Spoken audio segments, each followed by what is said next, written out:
Okay, and welcome back, students who are taking financial accounting. And in this series of videos, we are working on the assigned homework problems from the digital study guide for Chapter 8, the short exercises.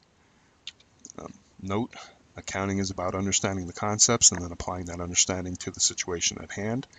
If you get the application aspect wrong, that is one thing and is easily remedied by watching someone else work the problem. However, if you don't understand the concepts, that is a whole other thing. Watching a problem worked out will not help you if you don't understand the underlying concepts.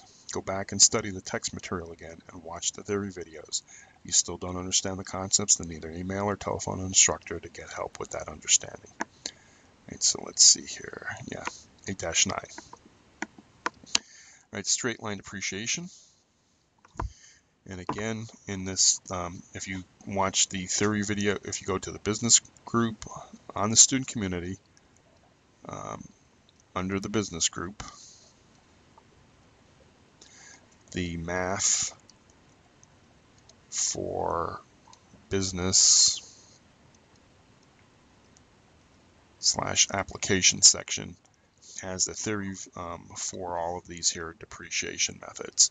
So I'm not going to spend time going over the theory. On March 31st, 2014, purchased a truck, Titan Trucking purchased a truck for $52,000, expects to drive the truck for 5 years and have a residual value of $10,000. Compute the depreciation expense on the truck for the year ended December 31st using the straight line method. Okay, so notice we purchase it on March 31st.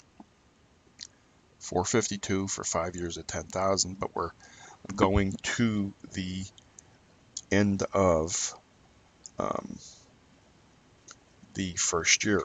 Okay, so we have $52,000 as our book value. Okay, and we have a residual value of $10,000. So that's our residual value. So we're going to depreciate it $42,000. Okay, and we're going to depreciate that over the course of 5 years. So $42,000 for 5 years, right, is what, 8,400. 52,000 divided by 5, 10,400. Huh? 42,000. Oops. 42,000 divided by 5 equals, right, $8,400. Calculator wasn't working right. Either that or I wasn't working right. Right, so we're depreciating the truck $8,400 a year. Okay, but for this first year, right, draw a timeline to understand it. For the first year, we're buying it March 31st, and we're going all the way to December 31st, right, which is not a full year, right? March, April, May, June, July, August, September, October, November, December. So it's 1, 2, 3, 4, 5, 6, 7, 8, 9 periods, right? 9 months. From here to here is 9 months, right? So in the first year, we have the 84,000 for the whole year, but we're only depreciating it 9 out of 12 months. And if we end up doing that math, so 84,000 times 9 and then dividing it by 12, we end up with $6,300 for the year. So that's our depreciation expense for that particular year, okay, because of the partial month here, partial year here, right? Okay, so that's it for that problem. If you go ahead and pause the video again, watch it, rewind it, watch it again if you still don't understand it. Basically straight line, but take into consideration that you're not depreciating it for the full year. You have to pay attention to those types of things. Most of you will, but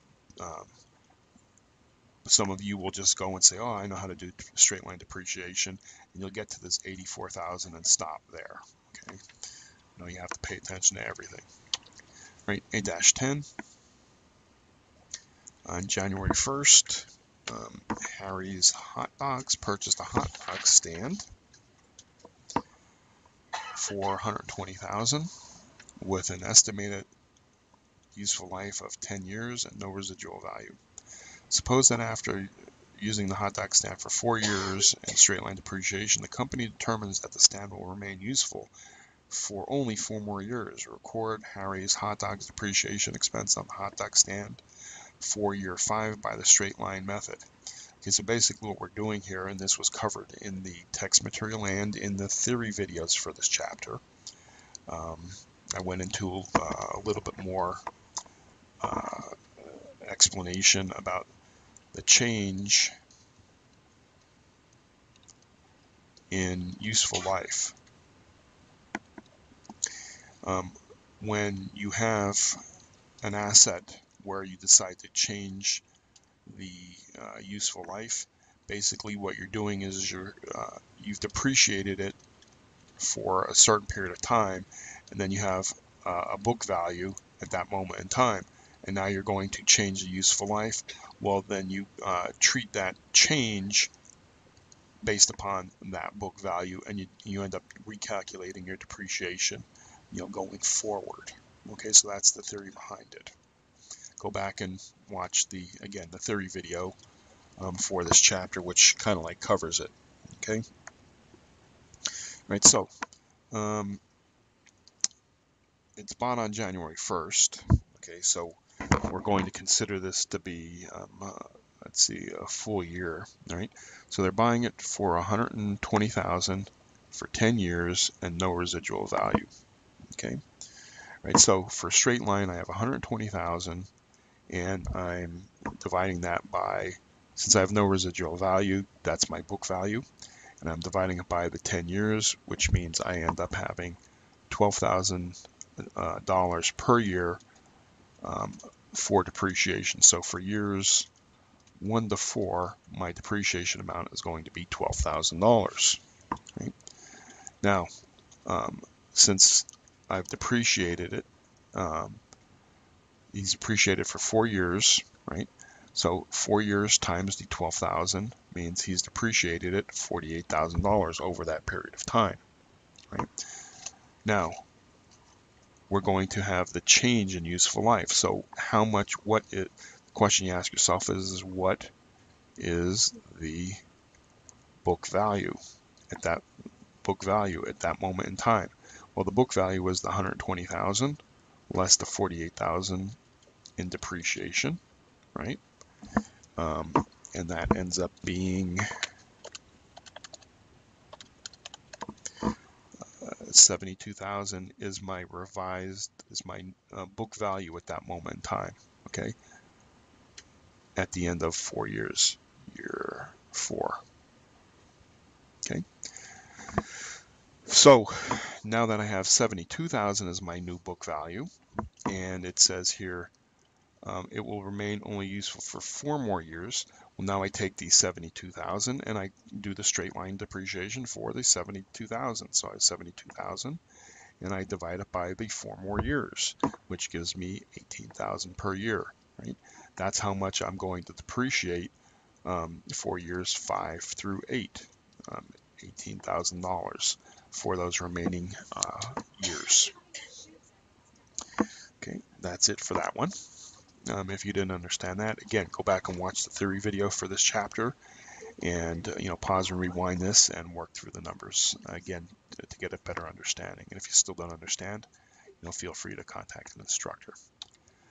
All right, 811, capitalized versus expended costs for long-term assets. Classify each of the following expenditures for machinery as a capital expenditure or a revenue expenditure. So they're saying CAP and REV. I'm just going to use C and R. Okay, so the purchase price is a capital expenditure. Okay, because that's what we're buying it for. Ordinary recurring repairs to keep the machinery in good working order is an expense.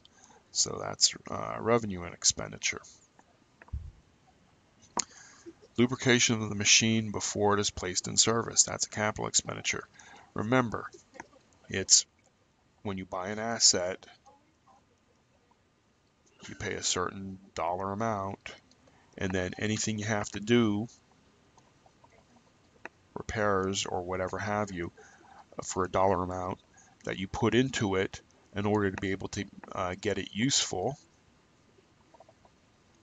all is a capital expenditure.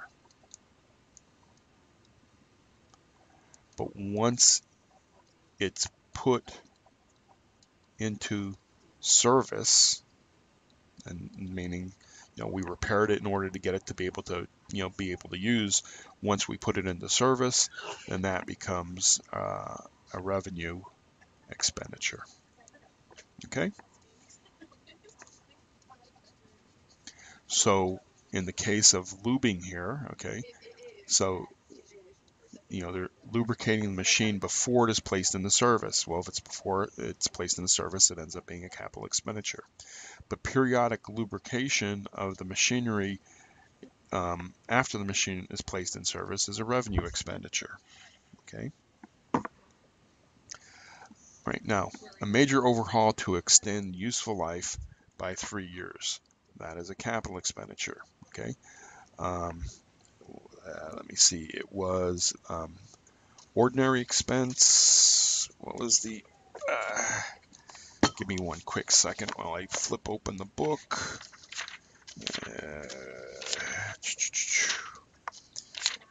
Right. Ordinary repairs, extraordinary repairs, and betterments. Okay. Go back and watch the theory videos for this particular chapter, which explains the difference between ordinary, extraordinary, and betterment. Basically, ordinary is is just normal maintenance. Okay, extraordinary is when you're repairing it in order to extend the useful life, and betterment is when you're doing something to it in order to increase the capacity or production of that particular piece of equipment. So here, for major overhaul to extend the useful life by 3 years, that's a capital expenditure because that is an extraordinary repair. Okay. Right, sales tax paid on the purchase price is a capital expenditure because remember, if you buy, say, a piece of equipment for $100,000 and you have to pay sales tax, okay, that's an additional $6,000. Your total purchase price is $106,000. Okay, that's your entire, that's your book value for that capital expenditure. Okay, it is not $100,000. Some people think of that $6,000 as sales tax payable. Okay, no, you're not selling something to somebody else and have to collect the tax from them in order to be able to remit to the government. Now you're paying cash for that asset, and the tax is part of that purchase price. Transportation and insurance while machinery is in transit from seller to buyer. Okay, that is a capital expenditure because it's an expense associated with that machinery before it's put into use. The same thing with installation. If, let's say you're buying an air conditioner, okay, an air conditioning system, for your office, one of those units that go up on, say, the roof, and let's say that unit costs $20,000 in and of itself, and you have tax, okay, so 6% tax, say, so that's an additional $1,200, and then maybe they're charging you an additional $2,000 to install. Okay, so you have 20,000, 20,000, 1,200, and 2,000. So that's going to be $23,200 is the book value of that installation of that air conditioning unit. Okay, because it has, that's everything that's occurring before it's actually put into service. Once it's put into service, okay, then if they have to come back and do some repair on it, that becomes revenue expenditure. Okay, so the installation is a capital expenditure. And training of personnel for initial operation of the machinery. Again, that's a capital expenditure. Okay, you have to. This is worth talking about. Let's say you do have, a piece of equipment. I don't know.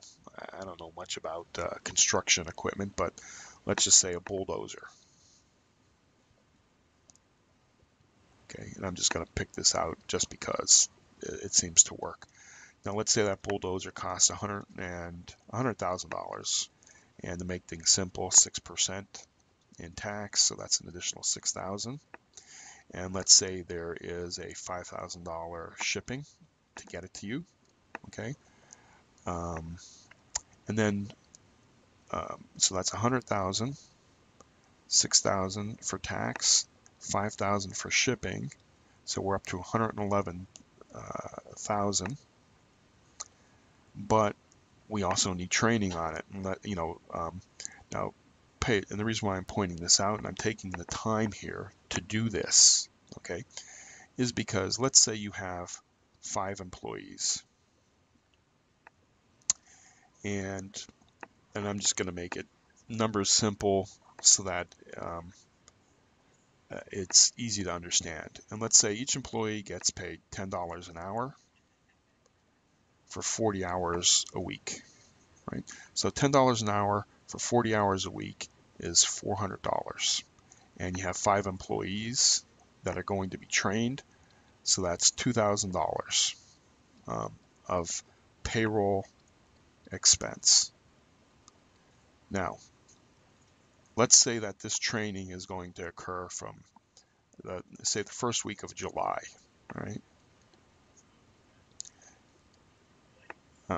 Normally, that $2,000 would be a payroll expense.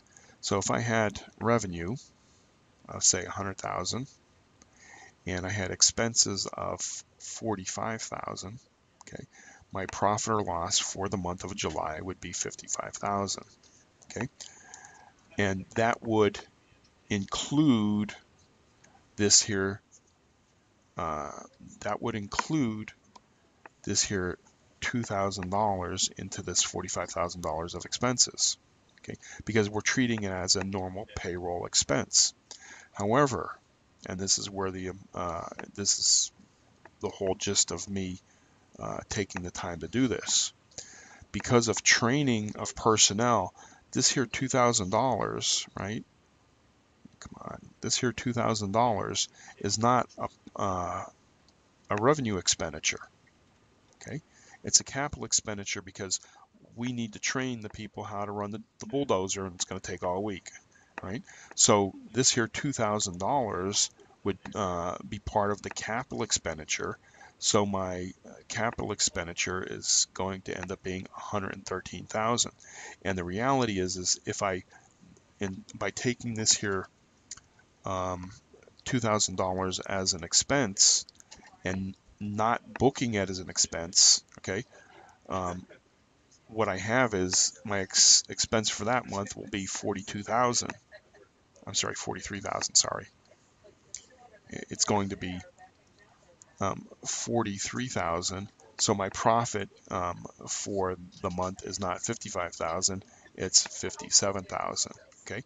Now realize that that's 57,000. All right, that's $2,000 more of profit that we would end up being taxed upon. Okay, but realize that over here, okay, when we actually have our asset, we'll call this bulldozer, as part of the booking of our bulldozer, we have 113,000 as our book value, okay, and then we have our less accumulated depreciation, right? So whatever method we decide to depreciate this bulldozer for, okay, now we can actually depreciate it, and we're going to actually capture back that $2,000 of payroll, right? Over whatever method we use for the whatever method we use for for the depreciation. Okay, So even though we're increasing our income here for the month of July, okay, and we're going to be taxed upon it, we're actually spreading that $2,000 over depreciation, the life of the life of the asset. Let's just call it 10 years. So each and every, month, we're going to take a little bit more of that, a little bit more of that. So going forward for July, then, in August, um, we'll capture some of that additional depreciation, and so in the long run, over the course of the 10 years, it kind of like washes itself out.